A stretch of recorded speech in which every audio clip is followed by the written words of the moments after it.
DFMS TV.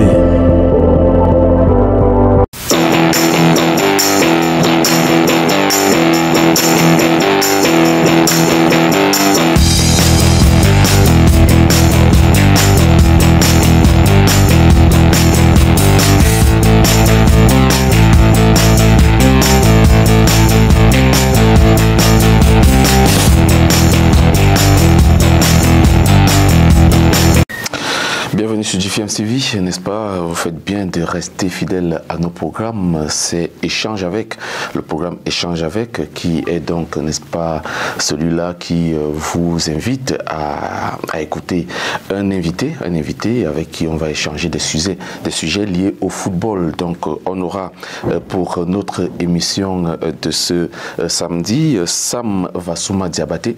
Il est ancien footballeur ivoirien et, n'est-ce pas, très expérimenté, parce qu'il a parcouru beaucoup de terrains et beaucoup de pays également. Donc il va échanger avec nous sur des sujets du football ivoirien, bien sûr, du football africain, et bien sûr on parlera de certaines des sélections africaines engagées en Coupe du Monde. Pour avoir une idée claire de ce qui va suivre, vous êtes donc conviés à rester avec nous, mais avant je vais marquer une pause et je reviens derrière.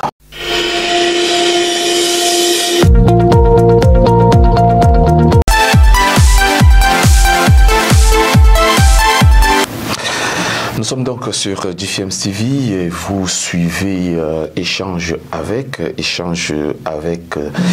Sam Vassouma Diabaté. Bonjour. Bonjour. C'est un plaisir, n'est-ce pas, d'être avec vous ici ce matin. Oui, le plaisir pour moi d'être avec vous ce matin. D'accord, vous êtes ancien footballeur ivoirien, vous avez quitté des stades certainement, mais vous avez fait une grande carrière, ça il faut le noter. Vous avez joué en Côte d'Ivoire et partout dans le monde, je ne veux pas citer les pays parce que c'est assez énorme. Donc vous avez une grosse expérience du football sur le terrain, bien sûr, et vous continuez de suivre le football ivoirien même n'étant pas au pays.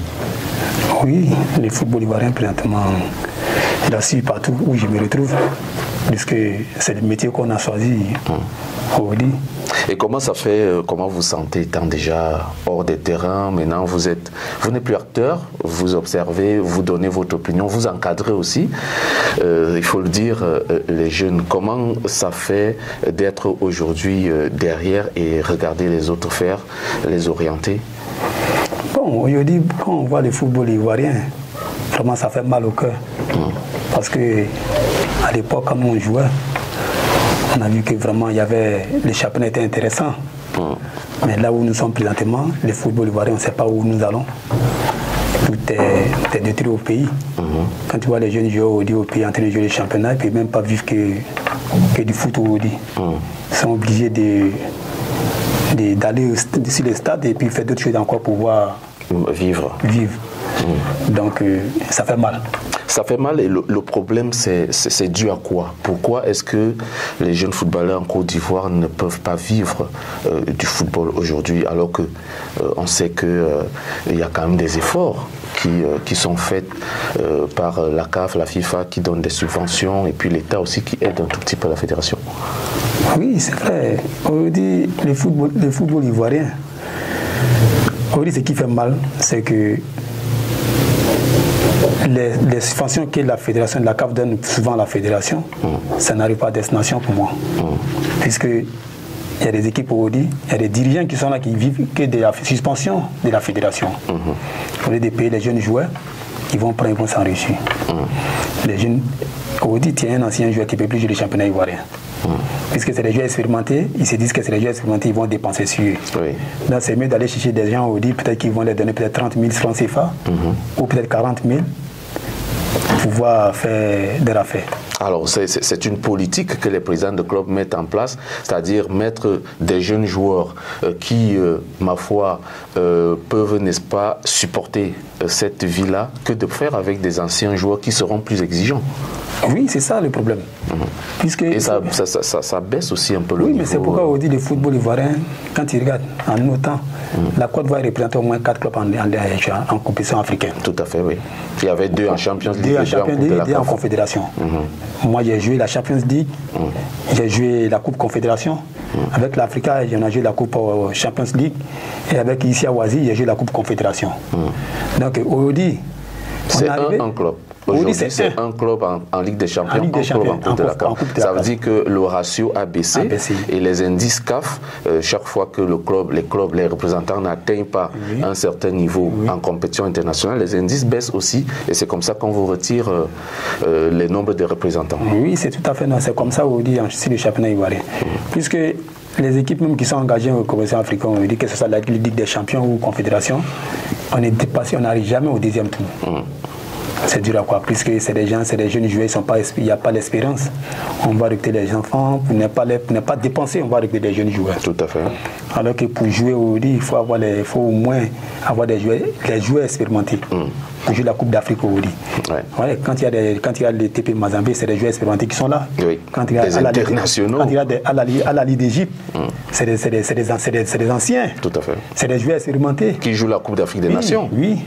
Quand il y a des, comme on appelle, Berkham qui vient d'éliminer la SEC. C'est des joueurs expérimentés. Donc on dit, bon, vraiment, le football ivoirien, on ne comprend pas où nous allons. Alors, essayons, n'est-ce pas, de rester à l'intérieur de ce sujet pour voir quel est le problème. Aujourd'hui, il y a eu des élections à la Fédération ivoirienne de football.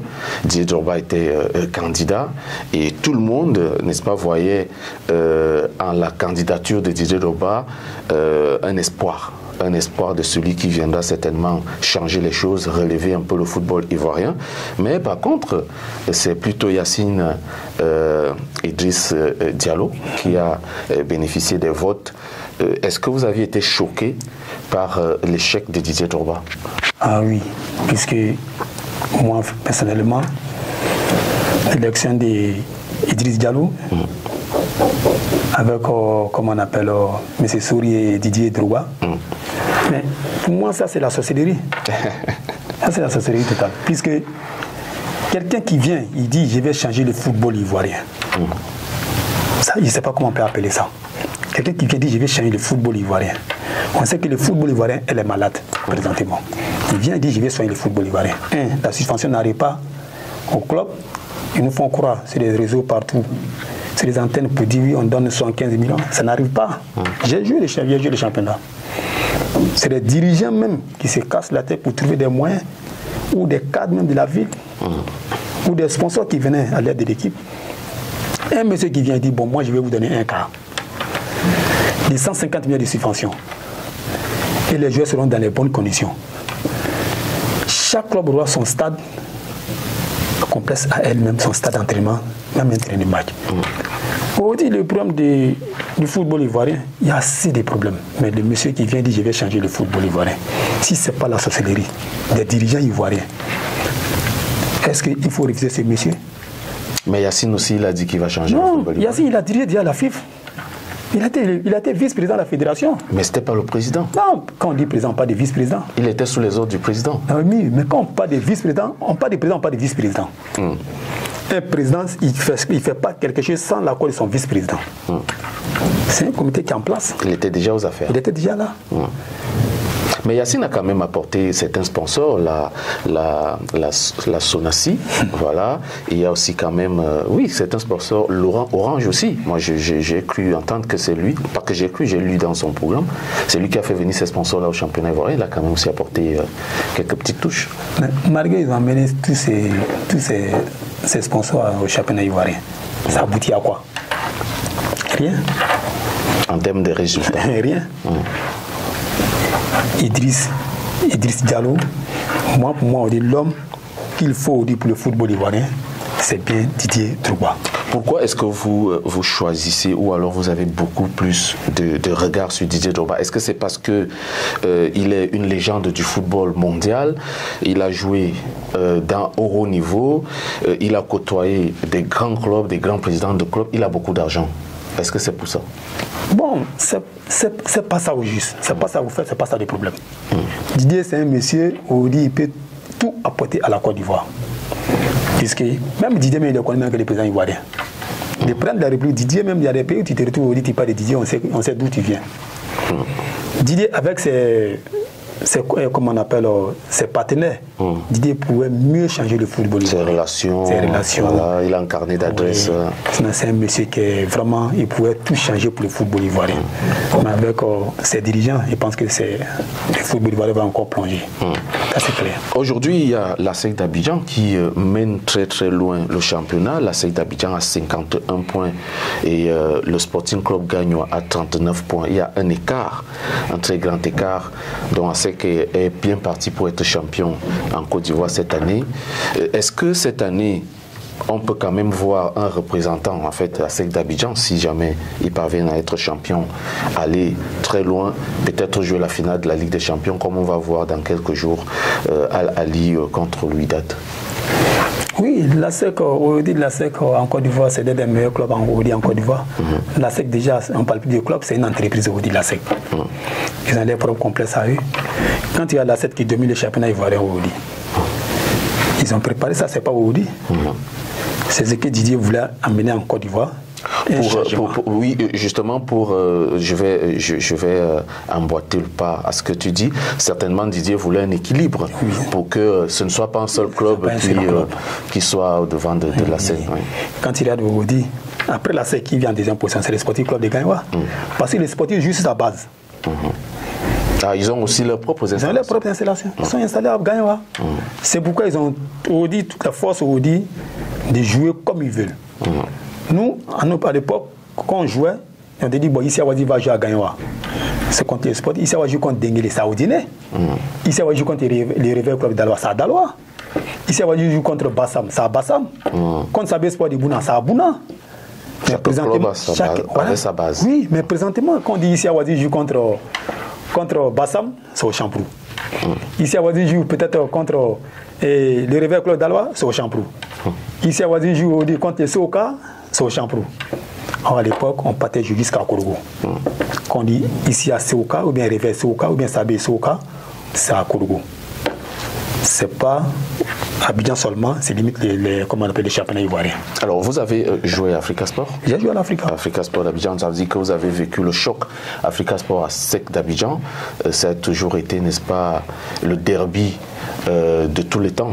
Et l'échec d'un club comme Africa Sport qui se retrouve en deuxième division aujourd'hui, c'est dû à quoi? Vous qui avez quand même joué dans ce club et qui connaissez la gestion, le management de ce club, de ce grand club mythique. Bon, au fait, le problème de l'Africa, c'est que c'est un problème personnel. C'est un problème personnel. Puisque les dirigeants, même entre eux, ils ne s'entendent pas. Les dirigeants entre eux-mêmes ne s'entendent pas. Est-ce qu'il y avait ce problème déjà quand vous étiez joueur à Africa? Oui, il y avait ces problèmes. Et comment les joueurs vivaient? Moi, j'ai trouvé ces problèmes-là. Comment les joueurs vivaient ça? Bon, tantôt... Est-ce que je vais encore essayer de comprendre quelque chose? Les dirigeants étaient divisés. Ça veut dire aussi que les dirigeants, chaque dirigeant avait ses joueurs? Ah oui, c'est comme ça. Et comment vous parveniez à vous entendre sur le terrain? Bon, moi, sincèrement, ces gens de trucs, moi, je ne rentrais pas dans ça.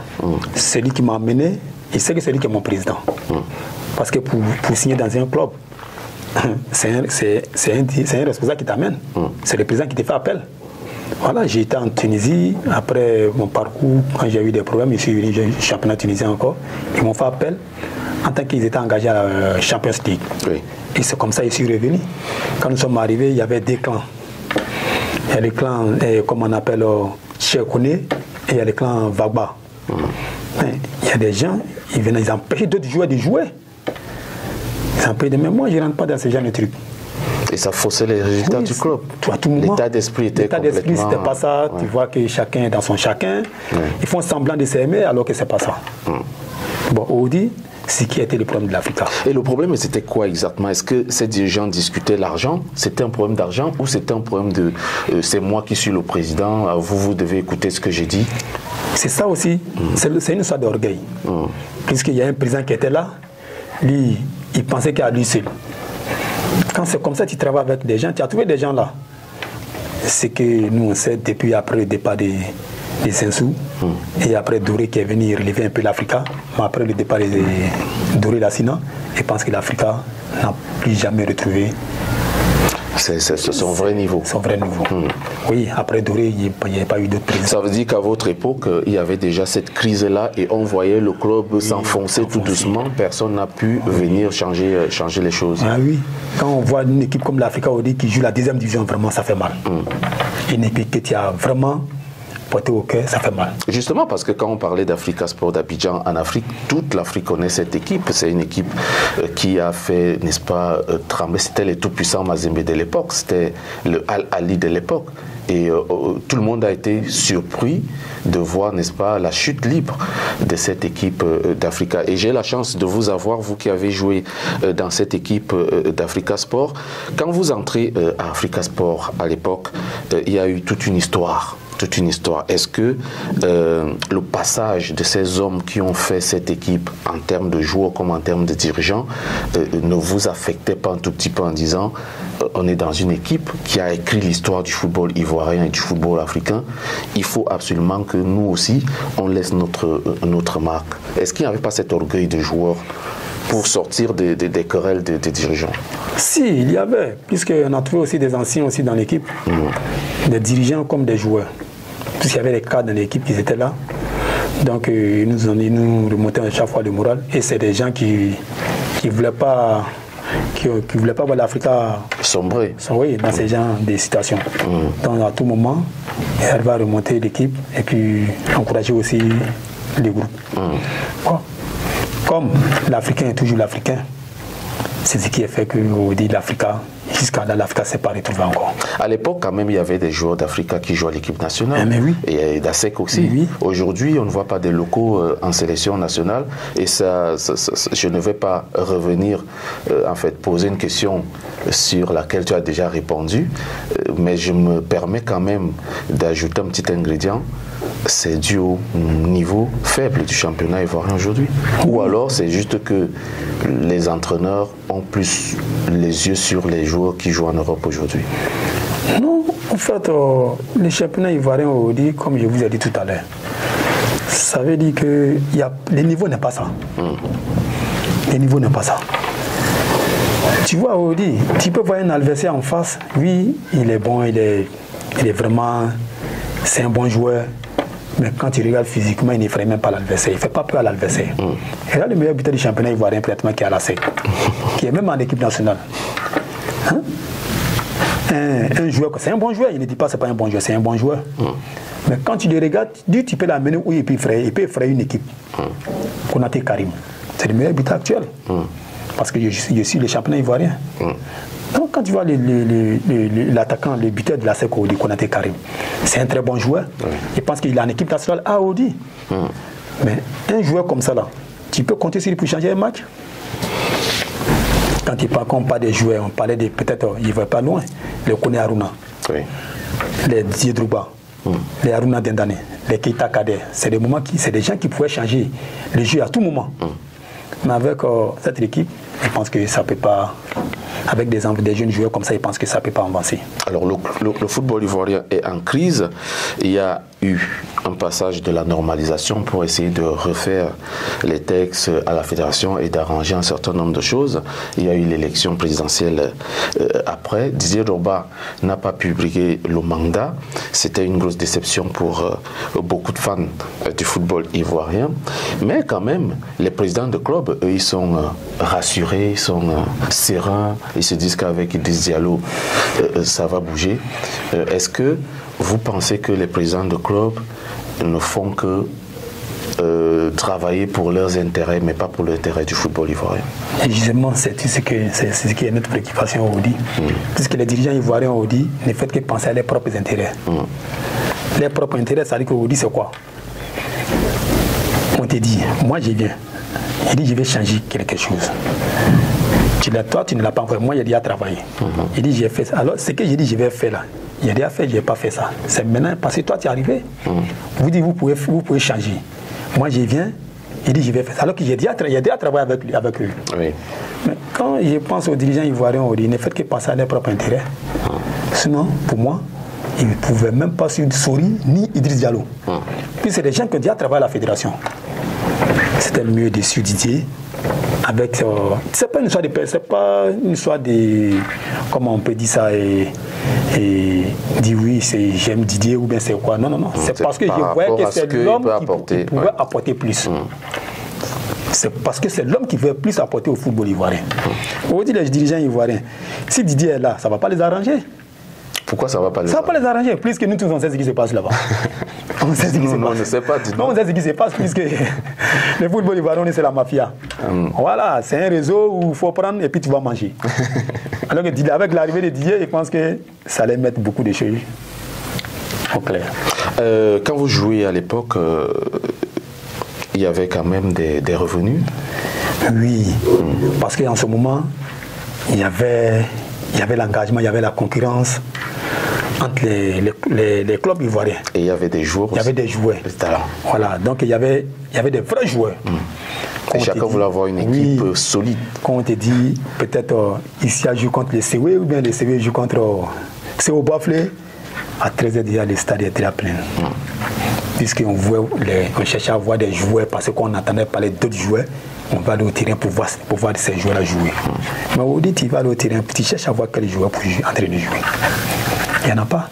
À l'époque, quand on jouait, il y a des cadres même de la ville qui venaient à l'aide comme des équipes. Tu arrives à Isia, il y avait Désiré Tagro, il y avait Bombo Abré, il y avait Tapé de Lucien. Tu arrives peut-être à Gagnoa, il y avait Didier Dano. Tout cela venait à l'aide de l'équipe. Donc il y avait la concurrence. Il y avait, à l'époque, là, notre temps ici, il y avait un salaire plus de 500, 600. 500 000 500, 600. Il y a des gens qui ont touché des 400, il y a des gens qui ont 300. Le plus petit salaire en ce moment ici, c'était combien? 130 000. Et c'est ce qui est, actuellement, c'est les 130 000 qu'on nous parle. Ici. Hein? Les salaires plus élevés, on ne nous parle de 130 000. Oui, il ne sait pas comment on appelle ça, c'est la sorcellerie. Ça, moi, j'appelle ça la sorcellerie.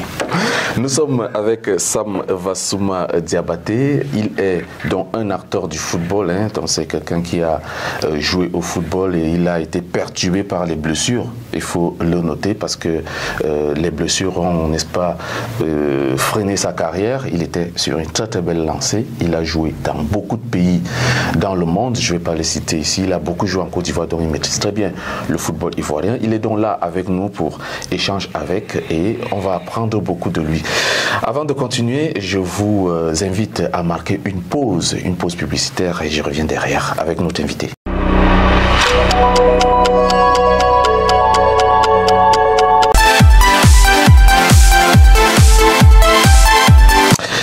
Bienvenue donc à nouveau sur GFM TV. Nous sommes sur le plateau d'échange avec. Nous sommes avec Sam Vassouma Diabaté. Il est ancien footballeur ivoirien. Il a joué à SEC d'Abidjan, à Africa Sport d'Abidjan, autant pour moi.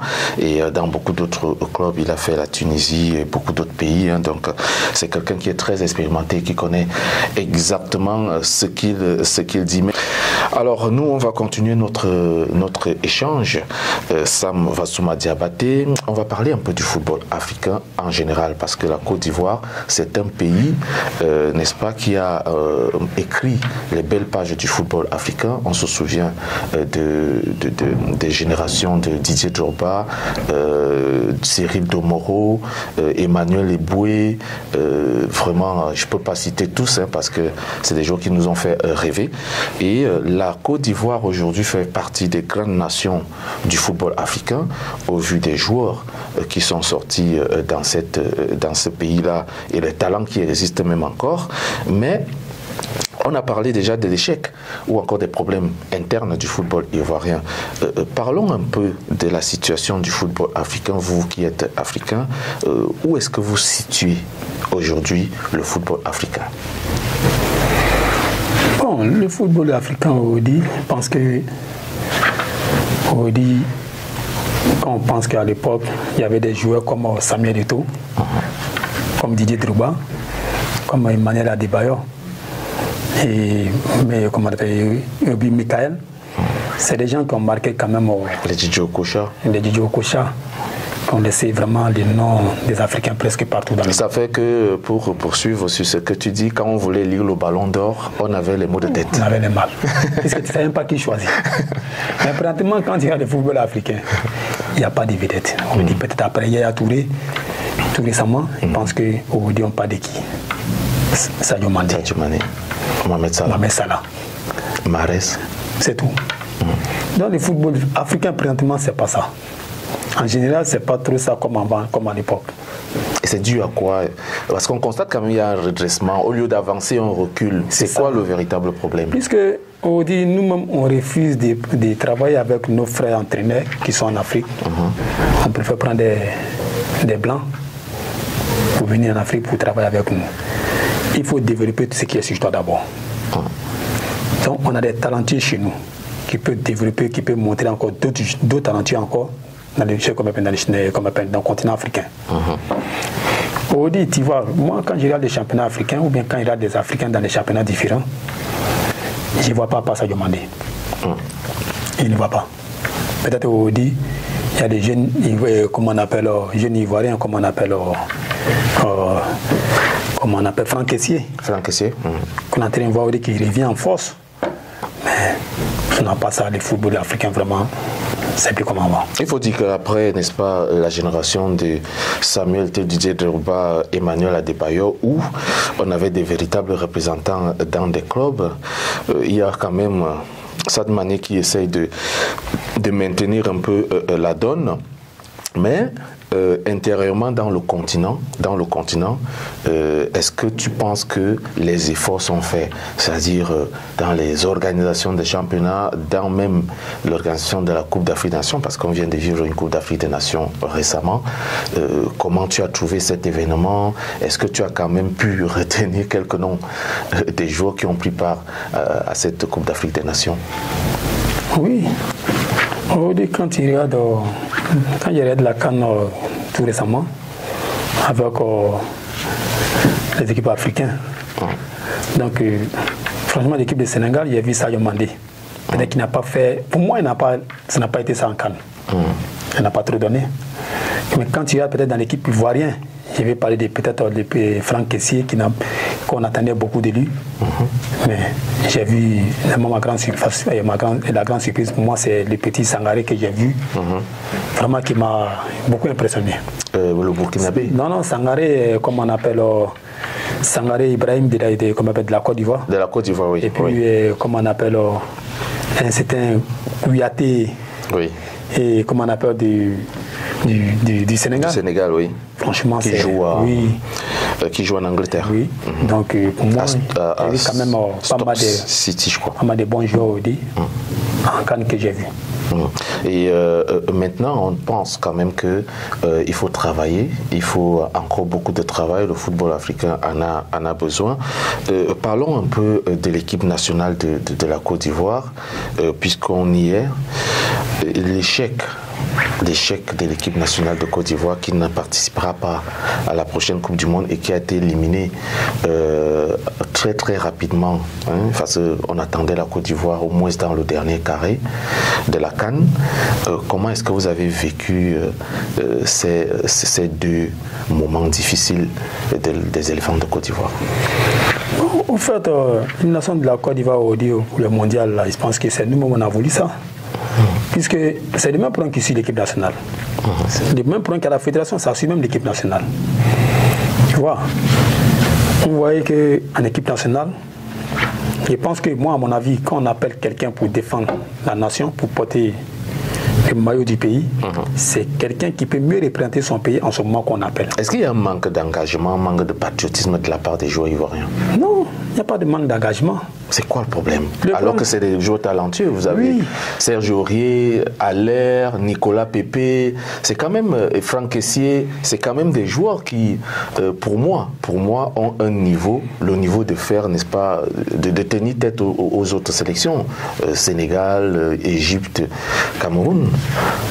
Vous voyez l'équipe nationale ivoirienne aujourd'hui, si on veut prendre chacun par compartiment, je pense qu'il n'y a pas un pays aujourd'hui qui peut battre la Côte d'Ivoire en Afrique.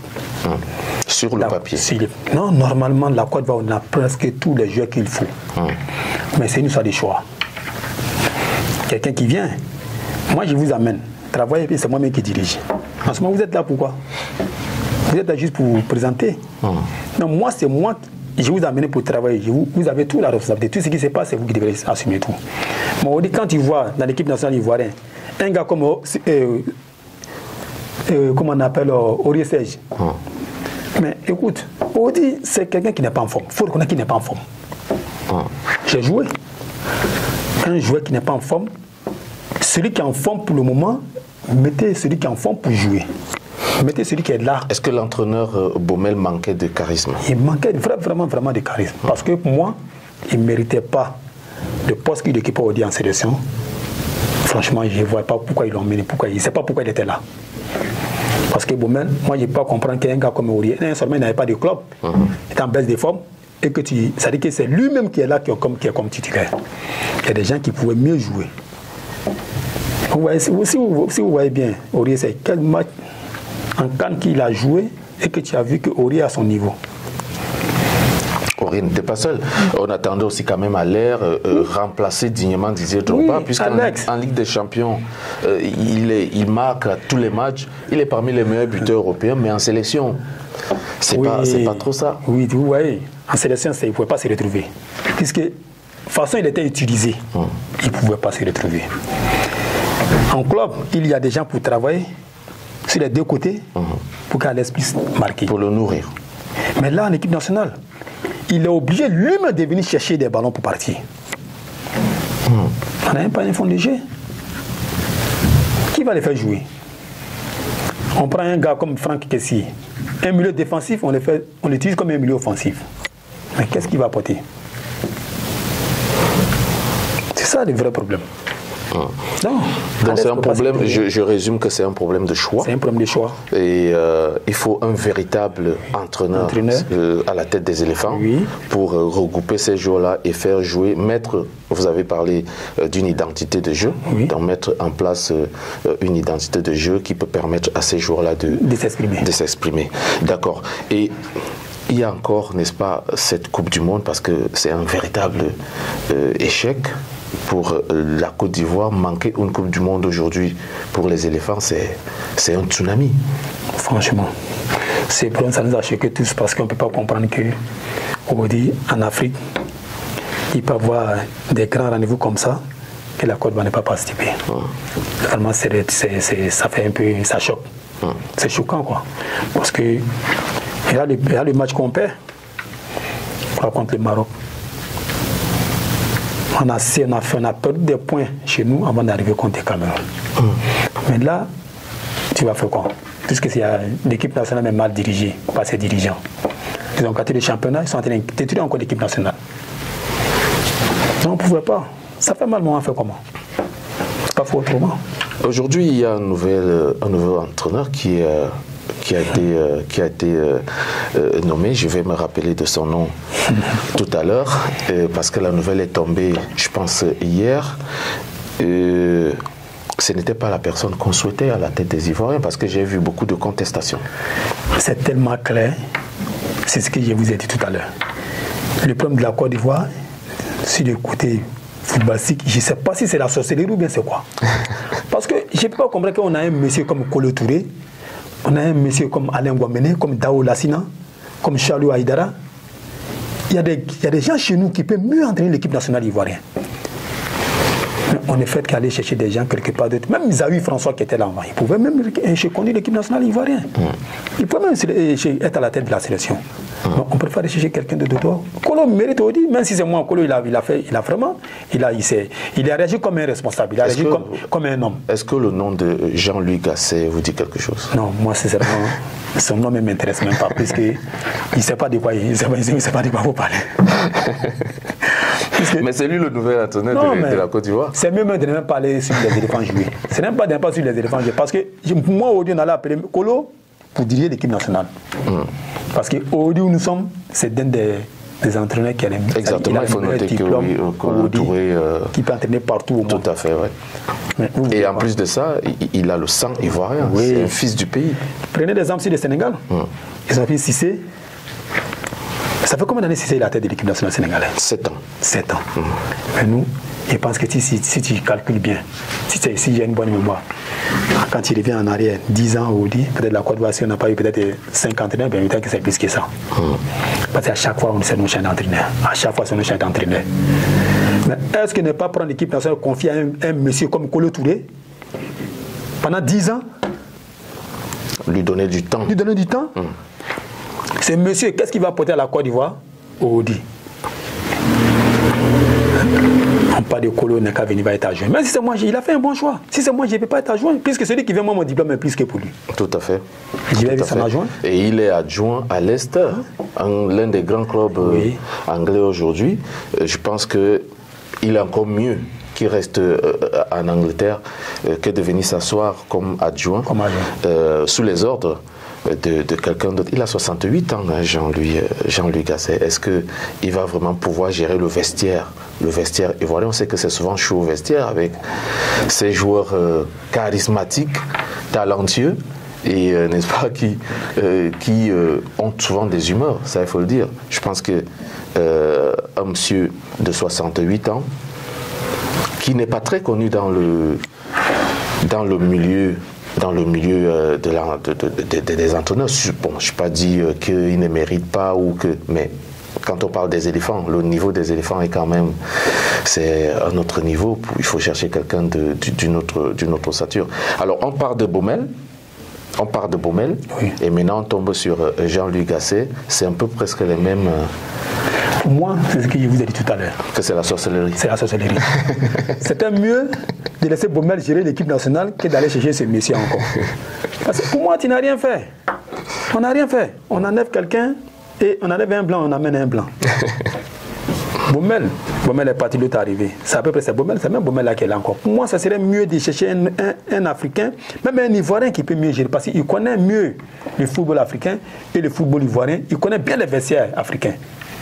Ouais, ce monsieur, il ne peut pas réussir. Oui, je rappelle que Jean-Louis Gasset n'a jamais entraîné, selon ce que je vois, il n'a jamais entraîné en Afrique. Tu vois? Il a été adjoint à Montpellier, il a entraîné Montpellier après, à Escannes. Après, Paris Saint-Germain comme adjoint entre 2001 et 2003. Il a été adjoint à l'Espagnol de Barcelone. Il a entraîné après Istres, les Girondins de Bordeaux comme adjoint. L'équipe nationale de France comme adjoint. Voilà, Paris Saint-Germain comme adjoint encore. Montpellier, AS Saint-Étienne comme adjoint. Et puis les Girondins de Bordeaux qui ne se portent même pas, qui sont même descendus en Ligue 2 parce que cette année-là, il a entraîné Bordeaux qui malheureusement descend en Ligue 2. Alors quand on voit un peu son parcours, il n'a rien gagné déjà. De deux, il a été plusieurs fois adjoint. Je crois qu'il y a un véritable problème. C'est ça, les vrais problèmes. C'est-à-dire, ils vont nous expliquer ce qui ne va pas. Jusqu'à là, ils ne nous ont pas encore expliqué ce qui ne va pas. Parce que pour moi, il y a des gens qui sont là pour mieux gérer l'équipe nationale. Ils vont emballer tout le monde dans leur système. Et que par fin, on est là, on assiste. Sinon, aujourd'hui, ça serait mieux que si Baumel était parti, c'était mieux de faire appel à Zawi ou Kolo Touré, qui pourrait mieux gérer, même Alain Guameni, même Daoula Sina. C'est des gens qui peuvent mieux gérer même l'équipe nationale. Alors, la Coupe d'Afrique des Nations approche. Justement, il va entraîner l'équipe nationale pendant la Coupe d'Afrique des Nations que la Côte d'Ivoire va accueillir. Et il y a un véritable défi. Il est hors de question que cette Coupe d'Afrique des Nations parte ailleurs. La Côte d'Ivoire doit la gagner. C'est bon pour les dirigeants ivoiriens. Est-ce que vous pensez que c'est l'homme de la situation? Est-ce qu'il peut travailler jusqu'à la CAN et mettre en place une équipe compétitive? Bon, on dit, nous tous, notre souhait, notre prière, c'est qu'on a qu'à pouvoir remporter la CAN en 2023. Ça, c'est tous notre prière. Mais à la lieu où nous allons, ça dit qu'on dit, combien de mois, changement d'entraîneur pour dire qu'il va remonter les fouilles, il va construire une équipe, pouvoir remporter la CAN, c'est pas trop évident. Franchement, c'est pas. Non seulement qu'on n'a même pas l'équipe. Vous avez parlé de Aliou Cissé tout à l'heure. Il lui a fallu beaucoup d'années pour mettre en place une équipe. Oui. Donc, on dit c'est pas trop évident qu'avec ce groupe, un nouveau entraîneur, il va mettre son système en place. Ce n'est pas un club, c'est l'équipe nationale. Ils sont dans des clubs différents. C'est par moment ils viennent pour se retrouver. Ça veut dire que ça doit prendre du temps pour que ça prenne. Tu vas venir avec un entraîneur, matin tu dis le soir il n'a qu'à donner un bon résultat. C'est pas facile, hein? C'est pas trop évident. Pour moi, notre souhait au dit c'est de remporter la CAN en 2023, mais vraiment c'est un peu compliqué. C'est un peu compliqué. C'est un peu compliqué. Échange avec Sam Vassouma Diabaté. Donc, on a abordé là le sujet du football africain et du football ivoirien. Moi, je vais vous inviter à prendre une autre page, une autre pause vers une autre page publicitaire. Et puis, je reviens derrière pour le dernier sujet. GFIEMS TV.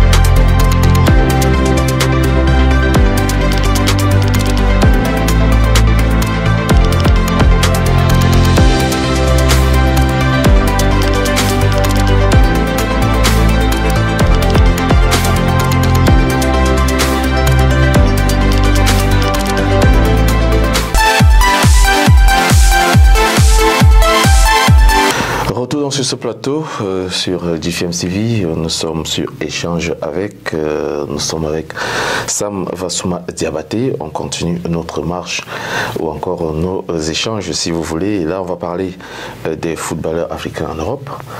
Donc vous qui êtes en Europe, sur place en Europe et qui vivez, n'est-ce pas, l'actualité ou le mouvement des footballeurs africains, comment est-ce que tu peux analyser l'intégration des footballeurs africains en Europe?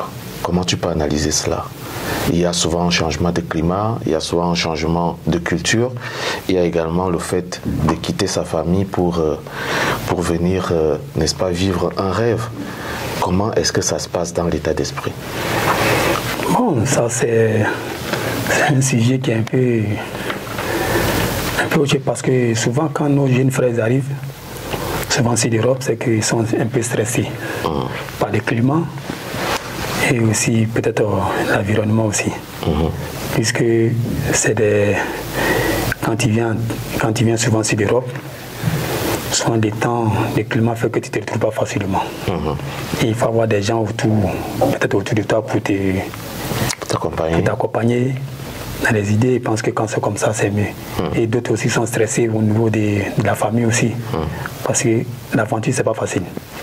Quand tu sors de chez toi, tu laisses toute une famille quelque part et que tu te retrouves quelque part d'autre. C'est-à-dire c'est comme si c'est notre vie encore, tu reprenais encore à zéro. Donc tout cela un peu fatigue aussi le mental. Et lorsqu'on arrive avec une nouvelle façon de jouer, de nouvelles infrastructures, est-ce que ça n'influence pas souvent aussi quand on sort par exemple de Yopougon et qu'on arrive en Europe en général, on voit les installations, on voit des infrastructures et on se dit voilà, c'est là qu'on va désormais commencer à jouer. Est-ce qu'il n'y a pas une influence, quelque chose qui te traumatise un peu entre guillemets lorsque tu arrives? Oui, pour moi je n'avais pas ça traumatisé, mais souvent même là, si c'est quelqu'un qui sait d'où il vient, ça motive. Ça motive. Parce que tu es à Yopougon, tu joues sur tes battus et que tu te retrouves vraiment quelque part demain où tu es vraiment, tu te crois dans un autre monde. Donc même si quand tu n'es pas fort, tu deviens fort, tu es dans la tête. C'est un peu ça. Vous avez su vous adapter, ça c'est sûr. Et est-ce que ça vous a pris du temps? Non, pas du tout. Puisque moi, je suis quelqu'un, quand je sors, il sait pourquoi je suis sorti. Quand je sortais, il sait comment j'ai laissé la famille. Donc c'est tout ça qui t'encourage à aller là où tu ne veux pas arriver. Ouais, donc quand tu sors, tu vas à l'étranger, tu vas quelque part. L'environnement, quand tu vas dans les conditions, tu vas trouver les amis qui sont avant toi, les défenseurs que tu as trouvés là. Quand tu arrives, tu es aussi c'est notre condition vraiment. Tu penses que demain tu vas être comme eux, ça te donne encore d'autres motivations pour revenir là où ils sont et pour devenir plus que eux. Ouais. Et il y a une petite histoire qui anime un peu les débats, c'est le problème d'Idrissa Gana Gueye. J'aimerais bien qu'on en parle, parce qu'il n'a pas joué le dernier match du Paris Saint-Germain contre Montpellier lors de la 37e journée qui était, n'est-ce pas, une journée commémorative de lutte contre l'homophobie. L'homophobie qui est, n'est-ce pas, un mouvement, on peut appeler ça les gens qui victimisent ou qui sont contre les homosexuels. Et là, c'était une journée qui marquait, n'est-ce pas, le soutien à ces homosexuels-là. Mais Idrissa Gana Gueye, international sénégalais du Paris Saint-Germain, n'a pas voulu prendre part à ce match qui les obligeait à porter un maillot floqué aux couleurs arc-en-ciel, les couleurs, n'est-ce pas, dédiées à cette journée-là. Aujourd'hui, il est lessivé et critiqué sur tous les plateaux. Il fait même faire objet des menaces de sanctions par les dirigeants du football français et certains de l'opinion publique. Toi, qui es africain, qui est venu avec ses valeurs, avec son éducation, lorsque tu vois des interventions comme celle-là, qu'est-ce que tu te dis, toi, si tu étais à la place d'Idrissa Gana Gueye? Pour moi, c'est pas un truc compliqué. Si j'étais à sa place, j'allais me comporter comme lui. Il a ses raisons à lui. Et je pense que pour moi, j'ai pu tout perdre sauf ma dignité. Il est fier d'être africain. D'abord, il est fier de sa nationalité. Voilà pourquoi il a décidé. Il a pris cet instant en main. Oui, l'Europe a ses cultures et on estime que s'il est venu en France, il doit, n'est-ce pas, épouser la culture des Français, vivre avec les réalités françaises. Est-ce que tu es d'accord avec ceux qui pensent comme ça? Non, pas du tout. Sa décision, moi, si j'étais à sa place, j'allais faire la même chose. Donc, les gens peuvent parler tout ce qu'ils veulent. Moi, je sais pourquoi je suis ici. C'est moi, je sais, quand je venais, je ne suis pas venu avec quelqu'un. Donc, chacun a sa manière de voir, chacun ses coutumes aussi. Il y a la liberté. Il y a la liberté d'expression. Pour moi, j'allais faire pareil comme lui. Alors, aujourd'hui, son club, Paris Saint-Germain, n'a toujours pas eu à faire une sortie pour le soutenir, mais on a quand même vu le président Macky Sall qui a fait un tweet qui l'a soutenu et qui l'encourage par rapport à son acte. Il y a également un club du côté de l'Égypte qui a aussi le Zamalek, je vais le noter, qui l'a soutenu. Ils ont fait un message pour le soutien, mais moi, je constate aussi le silence des footballeurs africains.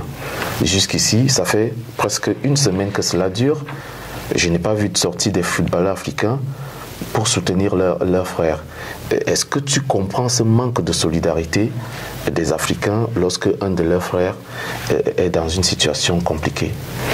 En fait, c'est là qu'on devrait voir, normalement, on devrait voir la solidarité des Africains.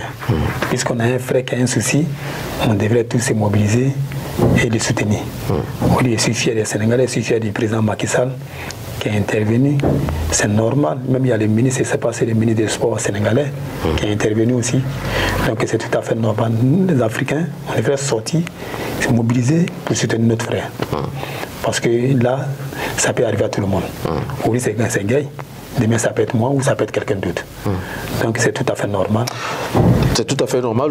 L'homosexualité n'est pas, n'est-ce pas, est condamnée dans beaucoup de pays africains. C'est vrai qu'il y a certains pays comme l'Afrique du Sud, je vais noter, qui ont légalisé cette pratique, mais dans beaucoup de pays africains, ce n'est pas du tout le cas. On ne connaît pas ça en Afrique, voilà, mais en Europe, c'est totalement légalisé.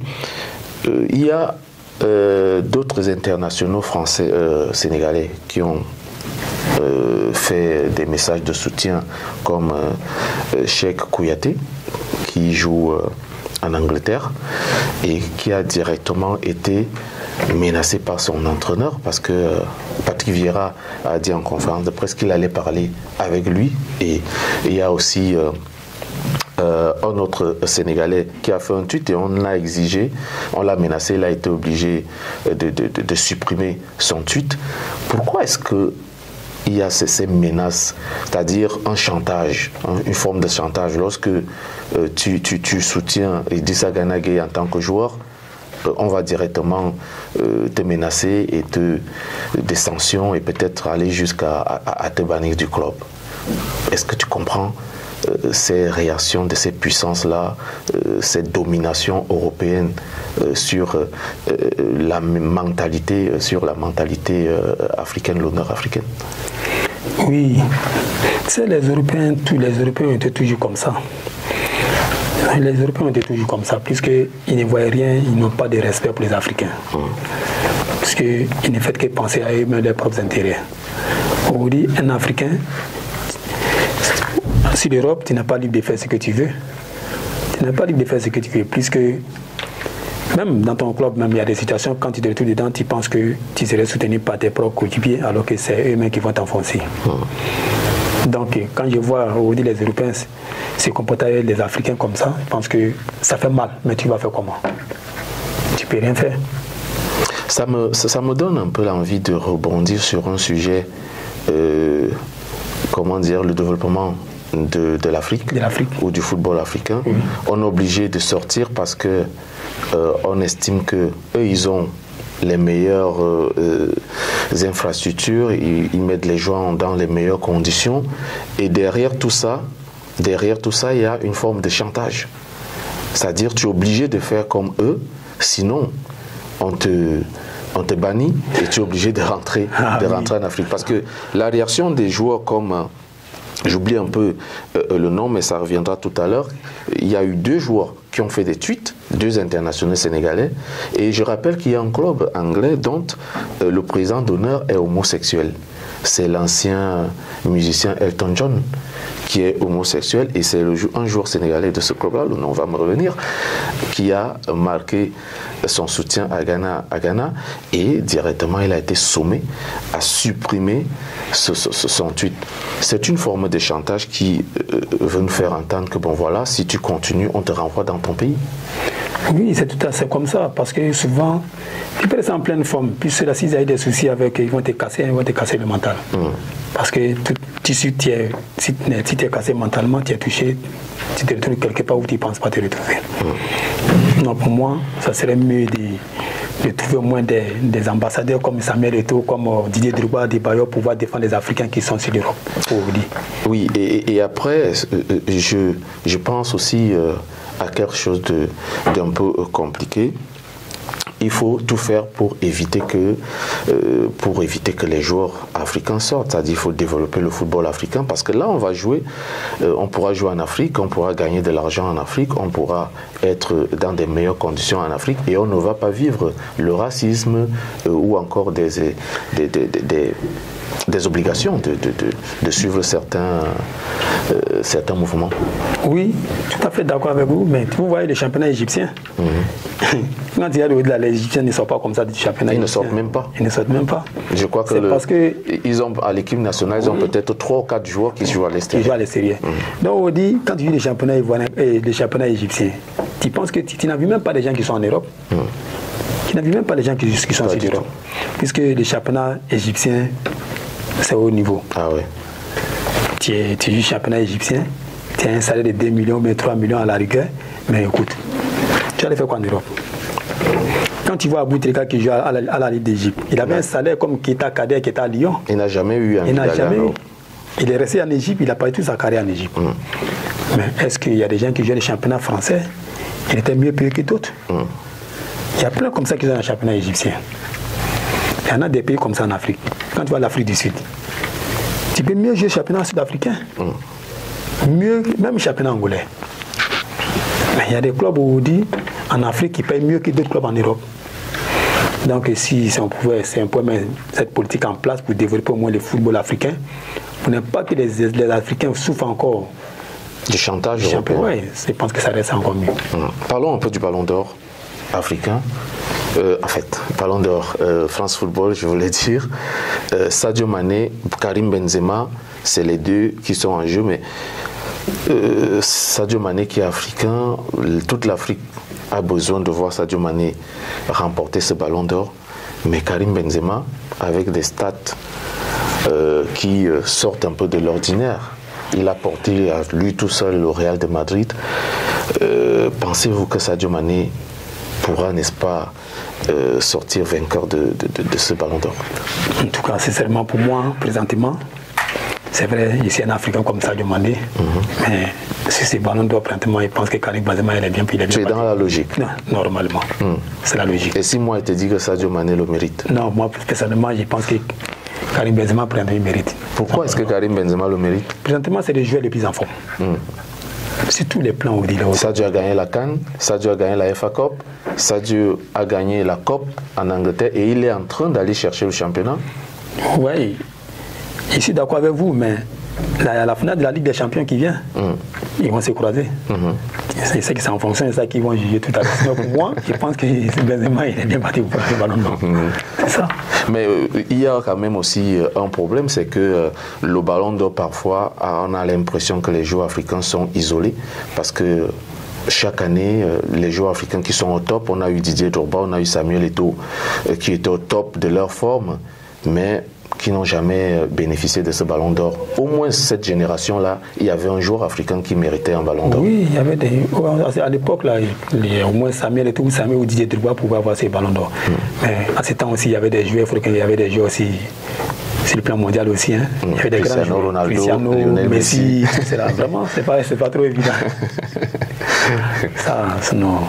Oui, on a toujours envie de penser que le ballon d'or est une affaire des Européens et tout reste à croire que les Africains aussi font des efforts. Mais comment y parvenir, comment est-ce que les joueurs africains peuvent se battre à aller décrocher ce deuxième ballon d'or? Parce que jusqu'à présent, il n'y a que Georges Weah qui a eu l'honneur ou la chance de prendre ce ballon d'or pour l'Afrique.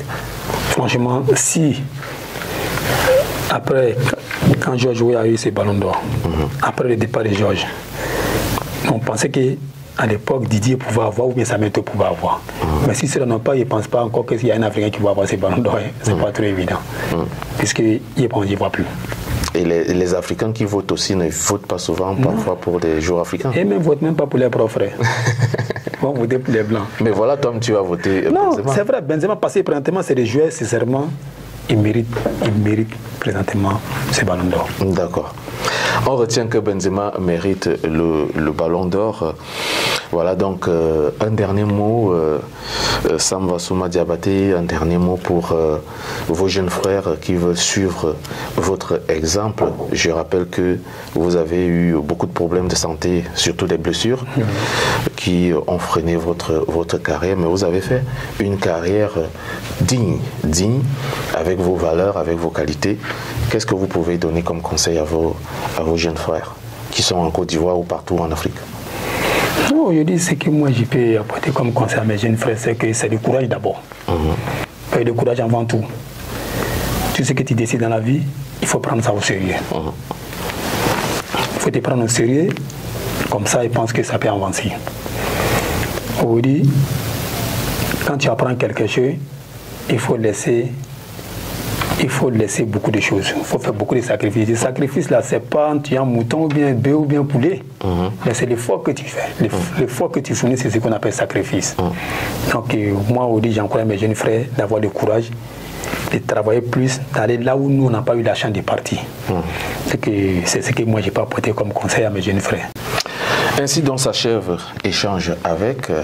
On était en compagnie de Sam Vassouma Diabaté qui nous a fait l'honneur de nous accorder un peu de son temps. On vous donne rendez-vous pour samedi prochain avec un autre invité ou encore peut-être le même, on ne sait jamais. Sur ce, portez-vous bien, passez un très bon week-end.